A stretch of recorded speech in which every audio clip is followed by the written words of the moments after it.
Day could be different. And Pierce did tell us this will be a violent game. He believes the Chiefs are tired, they're frustrated, and they can take advantage of that. And so far, we're seeing it. Goddamn, this is what the hell we do. Let's smoke our, let's talk our, the Raiders goddamn way. Welcome to the Put on Waivers Media Group, home of the Put on Raiders podcast and the Student Body Right podcast. This is your place for the best breakdowns and the best insight for those who fight on and bleed silver and black. Now, here are your hosts, Dwayne Douglas and Ryan Holmes. And welcome, everybody, to the glorious episode of the Put on Raiders podcast. I'm your host, Dwayne Douglas, along with Ryan Holmes, and we are podcasting off the beautiful shores of the Pacific Ocean. It's finally the beautiful shores because it's finally like, I don't know where Ryan is right now because Ryan's all over the place this time of year, but it's sunny outside. I sat through a softball game of pure rain the other day. It reminded me of my time on the East Coast, but PORSBR is my Twitter handle, and Ryan Holmes is RHOLM22. Ryan, how you doing today? Doing good. The sun is out here. I haven't seen it in a little while, but it's good to see the sun out on the West Coast like it should be. Hopefully the rain's out of here. Yes, I know. I saw some people on Instagram talking about call your friends on the West Coast. They're not okay. It's raining all the time, so call them out. A lot of questions about this time of year for the Raiders. What's true, what's not. You know, there's lying season as well, as we all know. Nobody's gonna really tell you what they're gonna do, even though it's pretty obvious what teams need going into the off season. We got a question from Mark. He wants to know, he's from the 858, wants to know, does Penix fit this offense if the Raiders made a pick at 13 or wherever for Michael Penix? Would Michael Penix be their first choice? I don't think he'll be their first choice because he doesn't offer the ability to scramble and use his legs in the running game. Mm-hmm. And Luke Getsy, as a coordinator to stop at Mississippi State and then also with the Bears, used the quarterback in the run game quite a bit with some designed runs. So Michael Penix, you're not going to design runs for Michael Penix. His designed runs or his running yard is going to come from scrambling, get out to the pocket, but he's not a playmaker with his legs. So if they're looking for a guy to sit in the pocket and rocket the ball down the field with protection, he's their guy. It's hard to say that that's what Penix wants that's what Getsy wants because Getsy's never had that. As far as Penix goes, they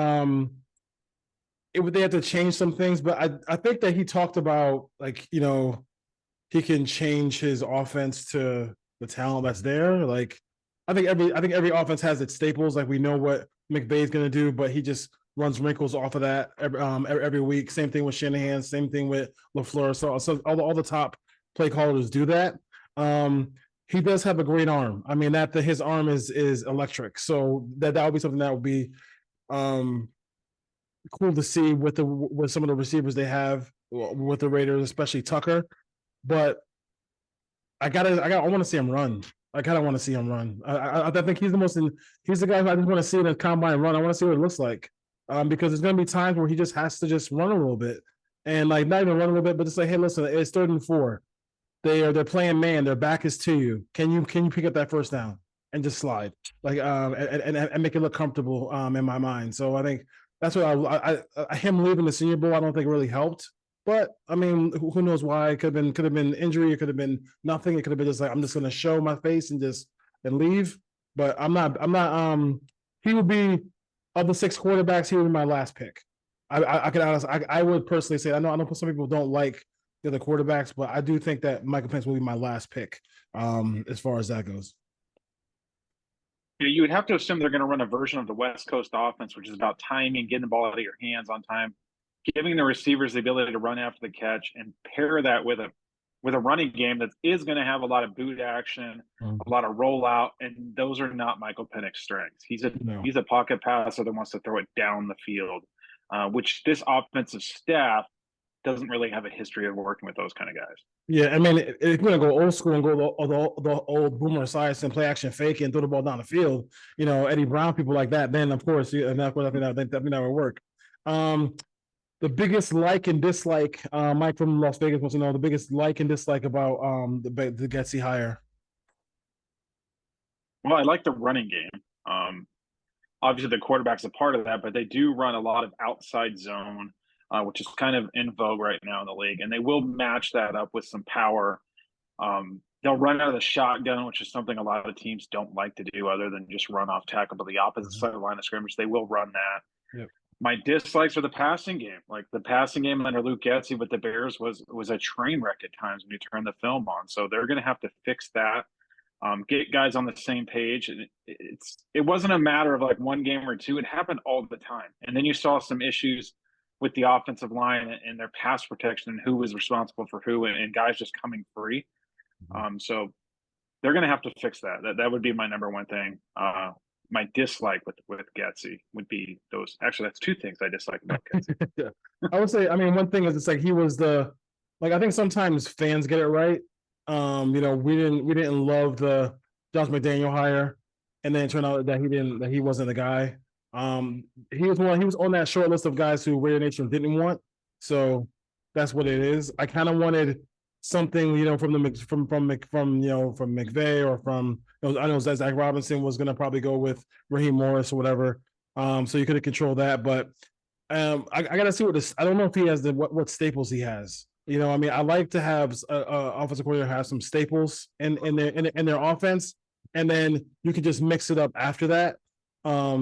That's what I don't like. I mean, he has experience. I guess I like that part of it. I don't know. I mean, I'm just not. He was on. I'm very underwhelmed by the pick. I think that's the only way to really describe it. I'm very underwhelmed by the pick. I can't get over the fact that he's going to be calling plays, but he's there. He's going to be there for a couple of years. We'll see what he actually can do in this situation, and he has a chance to remake his career right now with the Raiders. Depending on what they do at quarterback. The other good thing you can say is he knows how to use Davante Adams because he was with Yes. Davante Adams when he had successful years in Green Bay. Moving him inside in the slot, you got to remember, he ran out of the slot over 30% of the time in the 2 years that he was the passing game. Getsy was the passing game corner in Green Bay. They didn't do that last year. I think he was like 16%. So they're going to move Davante Adams inside and get the magic they want. So expect high volume of targets going towards Davante Adams this year. And I know Raider fans don't like that, but they should. He's their best receiver.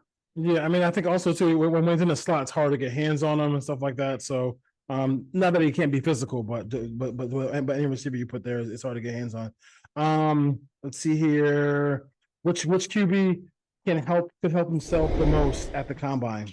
But whoever left this question, leave a name, but leave a name. I won't shout you out. But who can make a marker from which quarterback had help themselves the most at the combine? I'll go real quick. I think Penix could help himself a whole lot. I think Nix took a little bit of a hit during the. I think his game film should supersede what the Senior Bowl stuff. I think anybody in the bottom three would probably be. I think McCarthy. McCarthy is what everybody says he is as far as the arm strength and and everything like that, and his speed, because everybody talking about how fast he is and how elusive he can be, as a rushing quarterback. That could be something that can really help him too as well. That kind of do that. I think the top three have to show that they're the top three, and then the next three, kind of have to, especially Penix has to show that he belongs in that first round if possible. I'm going to throw a curveball. I'm going to say Drake May, because physically when Drake May stands next to the rest of these guys, it's going to be obvious how much bigger he is than them. Yes. The arm strength is going to show up. He's going to run somewhere in the high 4.4s, the mid 4.5s. So you're going to see this guy that's 6'4", 230, flying down the field with a huge arm. And I think a lot of people have kind of dismissed him lately, because you're hearing a lot of Jaden Daniels, a lot of Caleb Williams, a lot of JJ McCarthy, but Drake May is kind of flying under the radar right now. And I think when he leaves Indianapolis, everyone's going to be talking about him again as solidifying himself as number 2 or number 3 quarterback in this draft and going in the top 3 or 4. Because you see a lot of people now that are talking about him sliding out of the top 10. That's crazy. Hey, listen, if y'all want to have Drake May slide out of the top 10, please, by all means, I'll take him. I'll definitely take him at the end of the week. I think Joe Flatt talked about this the other day, that people we know May and Williams are really good, and people are just bored with that kind of conversation. So we started making up stuff and just like so, but and like kind of just kind of not talking about things that really matter as far as May goes. May, I was watching film last night. I mean, I really do like May a lot. So hopefully he just goes in and this guy has like a Josh Allen type build. I don't know if he's 6. I don't know if he's as tall as Josh Allen, but he's a big dude. So it'd be interesting to see him next to Caleb Williams, him next to Daniels and everybody else is going to be a big difference between, like you said, how he looks and everybody else looks. Yeah, I think too. Not only do you get bored of talking about the guys of the top prospects, a lot of times in the scouting world, in the scouting industry, the scouts want credit. So if it's not their idea, Drake May is not a scout's idea. He's been around forever. Yeah. Caleb Williams is not a scout's idea. So they want credit. So they're going to find some guy at the bottom of the list and try to make him out to be good and push him up because they want it to be their idea. And that happens in all sports all the time. Yeah. Let's see. Michael wants to know, is Chris Jenkins the defensive tackle the Raiders need? I'm going to say no. Chris Jenkins is getting a lot of hype. Chris Jenkins is very undersized. When he gets to the combine, he's going to weigh somewhere 280, 285. He's probably not going to be a guy that's going to be an interior 3 technique right away. He's going to be a pass rush guy. You don't want him in there stopping the run earlier in his career. He's a developmental guy that has some physical traits that you want to build upon. Not sure he's a day 1, 3 down, every down interior 3 technique right now. Okay, that's what he didn't size wise. You need somebody who with a little bit more because if you put him on first, second down, he's gonna get pushed around. In the NFL, is a rookie most likely, probably. Yeah, most likely. All right, thanks for the questions. Keep those rolling in. The draft is coming up quick, and next week, Monday, everybody's everybody got their. They're gonna have the speedos on. They're gonna have the shorts on. They're gonna have the tights on, ready to go. In the draft. I'm in the draft combine out there in Indianapolis. Let's talk about another AP interview. So AP goes on Max Crosby's on show The Rush. Warren Sharp is just like I don't know. Warren Sharp has something to say. He's a hater. He's just I don't know. I'm not sure. I mean, like I think some of the stats he puts out, I appreciate Warren Sharp for that part of it, but I do think this part of it is like he's big on the hip drag tackle. He wants that out of the league. He's trying to force that out of the league.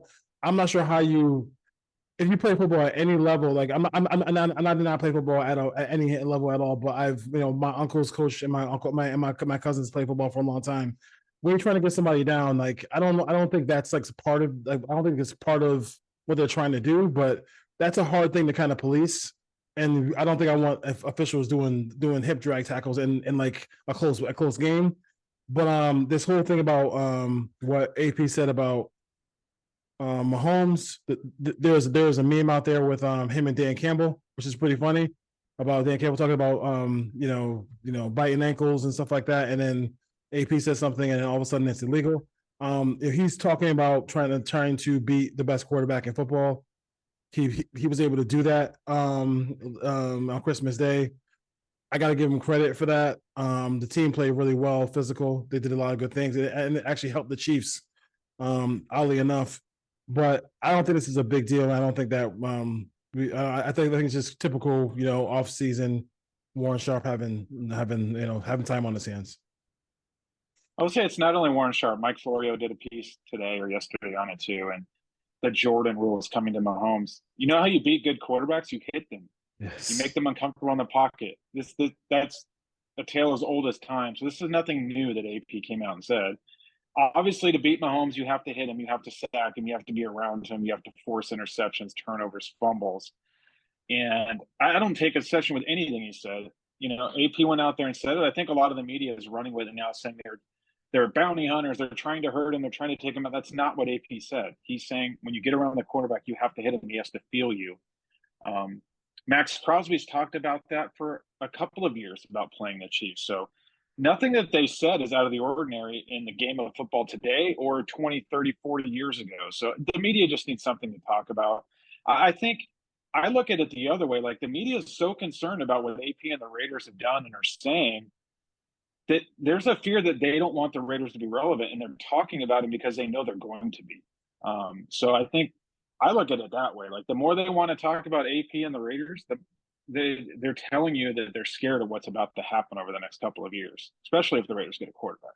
And if the Raiders get a quarterback, obviously, I mean, the weapons are there. And if they're able to solidify that offensive line, solidify all the, get some interior defensive line help. I mean, there's a path to them being a playoff team. I don't know about Super Bowl just yet, but like there's a path for them to be a playoff team coming up this year. Even though the AFC seems stacked, you never know who's going to be good, all stuff like that. So I would say I would, if I'm a Raider fan, I would not worry too much about the whole Warren Sharp stuff like that. I mean, AP is doing a lot of. I think AP is trying to show the world the Raiders are different and change. Like to me, it's like, I mean, a part of me was like, okay, another interview, but like the other part of me is like, I think he's trying to show football that the Raiders are a different organization, different team, and he's trying to, this is going out to like free agents. This is going out to draft picks, all stuff like that. Like, guys who they're trying to acquire to help to take this team to the next level. Yeah, it's salesmanship. He's selling the Raiders and the opportunity for players to come there. And AP's basically saying we're not scared about playing them. They have to play us too. And that's the mentality those players should have in that building. So I have no issues with what he's saying. He's motivating his players. Yeah. And he's letting them know that there's other teams aren't better than you. If you go out and play your game, you can beat anybody. And that's what they did under him for the most part. Give or take a couple of games they probably should have won.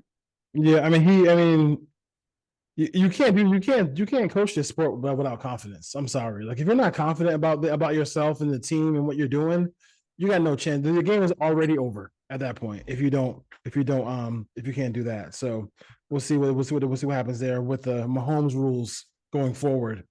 With Patrick Graham and Antonio Pierce. Free agent class. We were texting back and forth about a free agent class. What the realistic things that Raiders fans should be kind of thinking about as far as that goes. And one name we keep hearing over and over again is Leonard Williams. Listen, you look at my shirt, I love Leonard Williams, but end of the day, like a 30-year-old defensive lineman who hasn't exactly torn up the NFL last couple seasons. It's been 3 years since he's had a productive season inside as a defensive tackle or a 5 technique as they used him in New York. He's has 14 and a half sacks in his last 47 games. So I know everyone sees the 11 and a half sacks he had. I think it was in 2020, but he hasn't come close to that production in any of the last 3 seasons. And he's played. He hasn't been hurt. So that's kind of, for the most part, like I said, it's 47 games over 3 years. For what he's going to command on the market, if he gets there, I think he's getting franchise tagged, honestly. I don't think Seattle gave up a second-round pick to rent him for 6 or 7 games. So I think he's back in Seattle. But I personally, I'm not paying a 30-year-old defensive tackle $20+ million a year to get 4.5, 5 sacks. I'm not doing it. Yeah. Let's just be realistic as far as that goes. Adam Butler gave you that production for $1 million. Yeah. And that's why, like, when I look at the Raiders free agency, the tackles, Aaron Butler and the other guy, I think I might be thinking about bringing some of these guys back because they're not making a whole lot of money. They know the defense and they played well last year. So I mean, you would like to bring up a guy who could develop behind them as a young defensive tackle, but that sometimes that happens, sometimes it doesn't. So we'll see what happens. As far as that goes, a bunch of running backs are going to be free agents this year. Josh Jacobs among one of them. Young quarterback, probably most likely coming in. It's a young quarterback regardless because you're looking at Aiden O'Connell or a rookie out of college. Is that a guy who you would consider bringing back? Oh, absolutely. He's a locker room leader. He wants to be a Raider. If you listen to Max Crosby when him and Josh did an interview, like he wants to be in Vegas.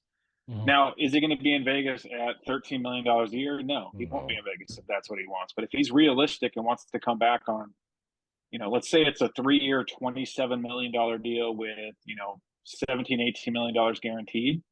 You could probably do that. You could probably bite the bullet the first 2 years. And then, as long as you have no guaranteed money really into that third year, you can make a decision. But he's 26 years old. He's coming off a very, let's say, unproductive season compared, obviously, to the year before when he was a first-team All-Pro. Mm-hmm. But he did show out better under Antonio Pierce. And If you have a rookie quarterback and Aiden O'Connell as two of your three in the room that aren't making any money at all, you need to invest in the players around them. Now, let's say it's Jaden Daniels or Drake May or whoever, JJ McCarthy. You need a stable running back. So you You need do. two or three in this league to get You through. do. So if you let Jacobs walk and you go Zamir White and you draft a rookie and Zamir White gets hurt, you've now basically ruined your rookie quarterback as well for a season, unless that rookie that you take in the later rounds as a running back falls out, which is probably unlikely in his first year.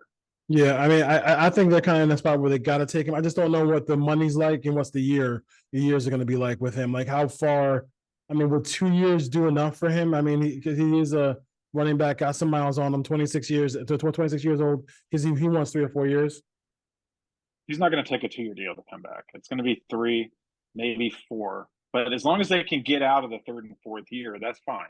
Yeah. The issue he's going to have is how much money is going to be guaranteed. Because right now, like last year, he made 11.7, something in that neighborhood. The franchise tag this year would be north of $13 million. From all accounts, he turned down an extension last year that it sounded like it was in that ballpark of around 20 to 22 million guaranteed. He said no. I don't think he's going to get that this year. I don't see him getting a contract where he's going to get 22 million guaranteed coming off the season he had. So he probably should have taken that deal last year.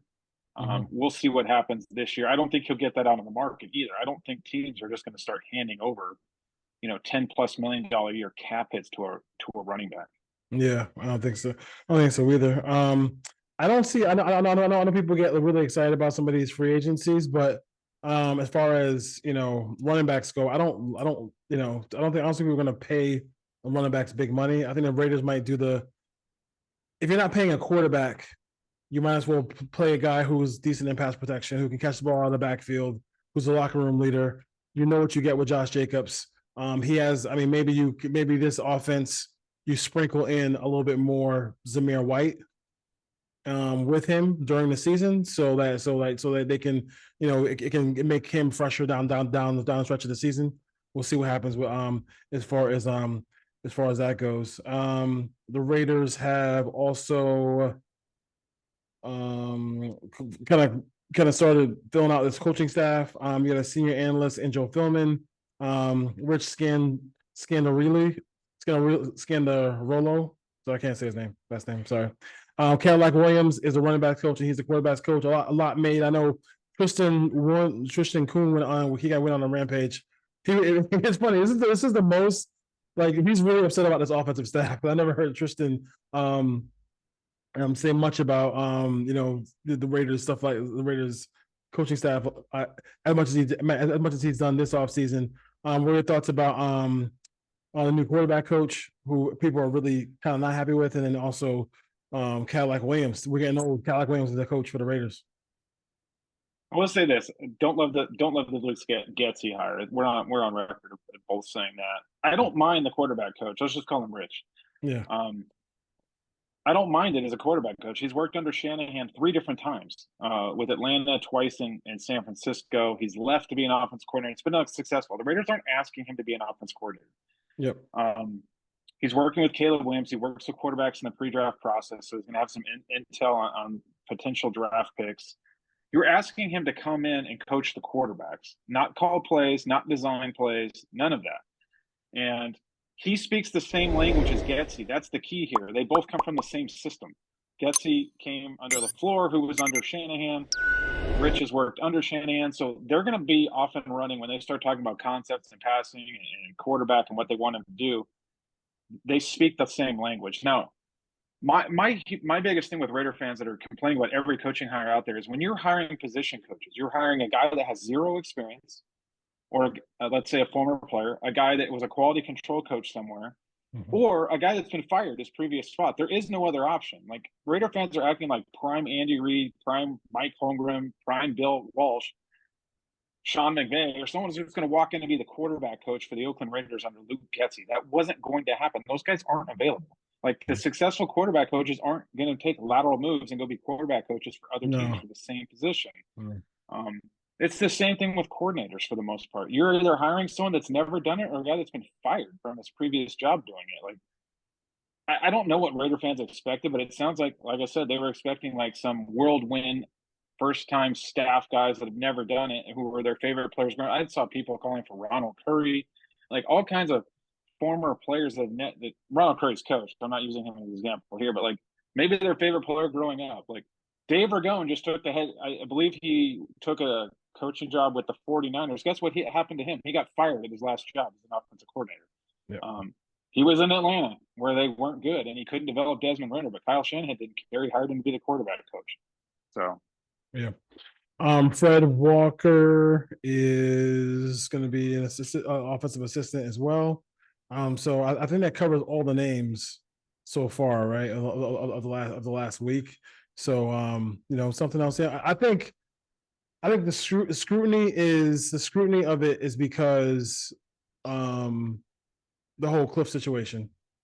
I think that's what it is. I mean, I think once Cliff wasn't in, once Cliff left, and then obviously you can't fault Foster for going to take a head coaching job at UCLA. That's his alma mater, everything like that. So I'm not going to say the Raiders' offense is going to be good with this coaching staff, but you can't really complain about AP going out and hiring guys that have experience, that have done it, who basically run the same system and speak the same language. That was going to happen. Yeah. So I mean, those things they can complain about. I mean, like, but not that. But not that. I mean, Getsy. I mean, listen, Getsy's going to have to win us over. Like, I mean, it's not even a question about it. Like, Getsy's going to have to win us over, no question about it. So, yeah. Anything else on the Raider coaching staff? No, I think that should be most of. They should have filled every position by now. Maybe they hire an assistant position coach somewhere. I do think losing Jason Simmons might have more of an impact on the defensive secondary than people are letting on. He's done a great job back there with Morgan Epps and the development of Meek Robertson had a big year under him. Nate Hobbs, back being healthy, had a pretty good season under him. So I think the continuity in the secondary is great. As good as it was in the season, now they have a whole new coaching staff in the second. They have a new cornerback and a new safety coach. So let's see how that comes along. Yeah, I mean, listen, you're not gonna be happy with everybody. I mean, but we'll see. It's all depends on how they work in a unit. We're not gonna know exactly how this is how it's gonna work, but they have to just work in concert together. As long as they're able to do that, then I think the Raiders should be fine. I understand. Like the Raiders have not won in a long time, so I get it. Like every little move, every time they've had a sign of hope. Like I was watching up last night, watching like the old the great comeback. I think I posted it on Twitter. The great comeback Rich Gannon and John Gruden and all those guys had against the Colts week 2 years back. The game was incredible. I remember being in a sports bar watching that game. I was about to walk out, and I was like, "Oh, I'm already here. Let me just finish it. Let me just stay and watch this game. If we get blown out, we get blown out." And they came back and won that game. So like I get it. We haven't been on that top level for a long time, but and I understand this. I understand the process is not something we love as far as the head coaching goes and everything like that. But if they just win games and get me the young quarterback, that's all I'm asking for in this offseason. If everything else goes to blank in the offseason and we get a young quarterback and we can build a team off of a quarterback who is a quarterback on a rookie deal, then I'll be at least that's the right direction for the Raiders. That's what this comes down to. If they answer the quarterback question, it won't matter who the offensive coaches are. If they don't answer the quarterback question, we're going to blame the offensive coaches because they're not going to look good. They have to get the quarterback. That's the end of the story here. Like a good quarterback's going to fix a lot of these problems. These guys aren't going to come in here and coach up Aiden O'Connell to win 12 games next year. That's not happening. No, it's not happening. I know you're still looking at some draft stuff before you do a mock or do anything like that. Is there anything pre-draft that you're finding out about players or a guy you like or anything like that? Because people keep asking about us to. I mean, we talked about Keaton Mitchell for a bit a couple months ago, but anybody else that you really like for the Raiders? No, I'm trying to look at defensive tackles. It's not a very deep defensive tackle group and trying to find a guy maybe the Raiders can come in. Now, you have to understand Tyree Wilson's going to slide inside and play 3 technique, most likely in passing down. So You're probably looking for a big body nose tackle, a 0-1 technique. Obviously Trevante Sweat fills that need, but someone along those lines. Everyone wants to fall in love with a 3 technique, undersized pass rushing defensive tackles, but the Raiders don't need that because that's what Tyree Wilson's going to do. They'll have other guys rotate in. They can sign a veteran off the street to help out in that role. So they need a big guy in there that can help stop the run because right now they don't have that guy in the roster with John Jenkins not there. Yeah. Can they? And you really don't want to take a guy like that in the first, top 50 picks. And I was on record saying I wouldn't take Jordan Davis in the first round because he can't stay on the field for 3 downs. He's a first, second down player, and he hasn't really done anything with the Eagles, and they took him in the first round 2 years in. So can the Raiders find that guy in the 4th, 5th round to get in there and plug everything up? They still have Matthew Butler, who's a 3 technique on the practice squad. You still have Byron Young. Hopefully Byron Young can do something this year. So the Raiders need to answer the nose tackle position. They need to stop the run and get these teams in. That NASCAR package, those pass rushers, they can't get on the field if they don't stop the run. So they need to answer the middle of that defensive line. Yeah. I mean, we also get a lot of DMs about the Trevante Sweat out of Texas. I know a lot of Raider fans like him a lot as well. It's funny. I was doing research on Jaden Daniels, and I went to 2022, the game that they won against Alabama. And boy, I wish the Raiders had that Brian Young, because that Brian Young was good. He was in the backfield on almost every single play. I was like, oh my God, can we get that Brian Young? Because what they got now is not doing anything. So hopefully they can get that going as well. But it's all about the development too. If they can develop him into it, his career isn't over yet, and then his story hasn't been written. So hopefully the Raiders can improve some of those guys as well. So as far as draft stuff goes, I mean, for me, I just can't. Usually I spend a lot of time looking at the the other positions the Raiders need, but it's just the quarterback is just so overwhelming. It's so overwhelming. I can't even start looking at a defensive tackle or a corner or anybody else or a linebacker or anything like that. It really is about the whole future of the franchise. The whole future is when they have a election, this is the most important election of this century, of all this time. Whenever they say that, this is the most important draft, especially when you look at what's coming next year, which is nada. So the Raiders have to get a quarterback. And I know we're gonna talk ad nauseum about it, but they have to walk away from this draft with a quarterback, a good quarterback. A well above average quarterback. Yes. You can't get a guy that's coming to be an average quarterback and be 16 to 20 in the league. That doesn't change anything. You have to figure out how to be Patrick Mahommes and Justin Herbert and whoever the Broncos. Can you imagine the Broncos get their hands on one of those guys and the Raiders don't, and now you're a distant 4th?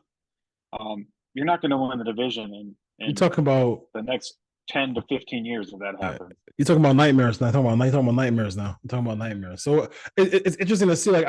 Do you think that it's a good question. For the Broncos, do you think that they're looking for a young quarterback or another probably a young quarterback, right? Because where the money situation is, they can't really afford another a veteran quarterback to come in and do that. So they have to go. They got to go young. They have to, because if they move on from Russ, they're going to take it's somewhere over $80 million over the next 2 years cap hits. So you can't go out on the streets and sign a guy when you have those kind of cap hits. And you can't have that much money budgeted to one position on your roster. Even if Russell's not there, that money's still budgeted towards the quarterback. Yeah, this is gonna be such a war for the Raiders to get a quarterback. There's so many teams. I don't think the Giants can go get a quarterback right now, because everybody is with the Giants are in a tough spot because with Belichick and Vrabel and people like that just lurking around for next offseason, Vrabel has to win, so they got to get they got to win. They got to win, but if somebody drops, at any point the owner could step into a room and say, "Hey, go take the quarterback," and then we can move on from Daniel Jones later on. But I don't know. We'll see what happens. As far as that goes. All right, Raider Nation. That's pretty much it we got for the show for this week. We'll have more next week when the combine starts. So that's a big topic of discussion here. Everybody's gonna be going crazy about everything that they do there in the combine, and we'll talk about those things on the Put on Raiders podcast. Definitely. Take care, Raider Nation. Take care. Peace.